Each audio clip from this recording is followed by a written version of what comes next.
Ayet-i kerimede buyurulduğu üzere Bismillahirrahmanirrahim. Kul in kuntum tuhibbunallaha fettabi'uni yuhibbukumullah ve yaghfir lekum zunubakum vallahu gafurur rahim. De ki eğer beni seviyorsanız peygambere uyun ki Allah da sizi sevsin ve günahlarınızı bağışlasın. Allahu Teala gafurdur, rahimdir.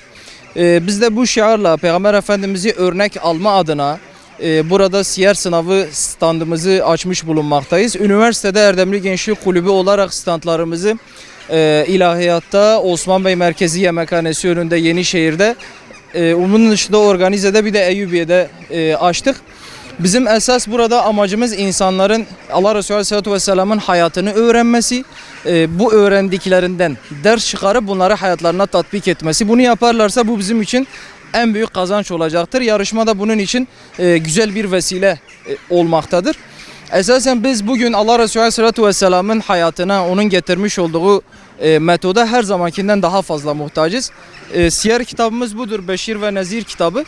Kitaptan ben ilgimi çeken bir bölümü paylaşmak istiyorum. Allah Resulü Aleyhisselatü Vesselam'la ilgili hem onun getirdiği hayat metodunun en iyi metod olduğunu söyleyenler sadece Müslümanlar değil, aynı zamanda gayrimüslimler de bunu itiraf etmektedirler. Mesela kitapta adı geçen Bernard Shaw isimli bir bilim adamı Allah Resulü Aleyhisselatü Vesselam'ın getirdiği metoda bugün biz her zamankinden daha fazla muhtacız buyuruyor. Çünkü Allah Resulü Aleyhisselatü Vesselam bugün eğer yaşıyor olsaydı bizim içinde bulunduğumuz bu sorunları belki kendisi bir fincan kahve içme kolaylığında çözüyor olacaktı. Bugün içinde bulunduğumuz durum nasıl İslam alemi ve insanlık bu hale geldiyse bu Allah Resulü Aleyhisselatü Vesselam'ı örnek almamasından, onun getirdiği hayat metodunu tatbik etmemesinden ötürü kaynaklanıyor. Bunu hem gayrimüslimler hem Müslümanlar itiraf ediyorlarsa demek ki bu bir hakikattir. Bu sebeple bizler de içinde bulunduğumuz bu durumdan kurtulmak istiyorsak Allah Resulü Aleyhisselatü Vesselam'ın getirmiş olduğu hayat metodunu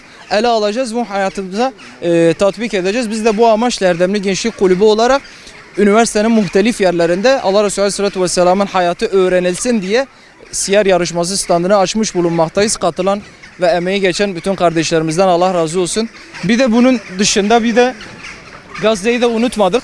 Biz gene söylediğim gibi bugün İslam alemi bu kadar kan ve gözyaşı içerisindeyse bu Allah Resulü Aleyhisselatü Vesselam'ın getirdiği yola tabi olmamamızdan kaynaklanıyor. Çünkü kendisi Allah Resulü Aleyhisselatü Vesselam diyor ki müminler bir binanın tuğlaları gibidirler. Aynı zamanda müminler bir bedenin azaları gibidirler. Bedenin bir azasında eğer bir hastalık olursa, parmağında bir kesiği olursa o zaman bütün vücut bundan rahatsız olur, uyuyamaz, kendine gelemez.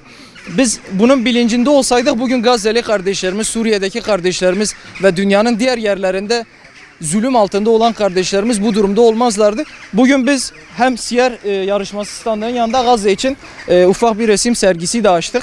Zulmü tekrardan hatırlatmak adına, çünkü biliyoruz ki zulüm unutulduğu zaman tekrarlanır. Aliya İzzet Begoviç'in dediği gibi insanların bedenleri öldüğü gibi kalpleri de ölür. İnsanların kalpleri ölmesin diye kalplerini diri tutmak adına sürekli Gazze'yi hatırda tutmaları gerekiyor.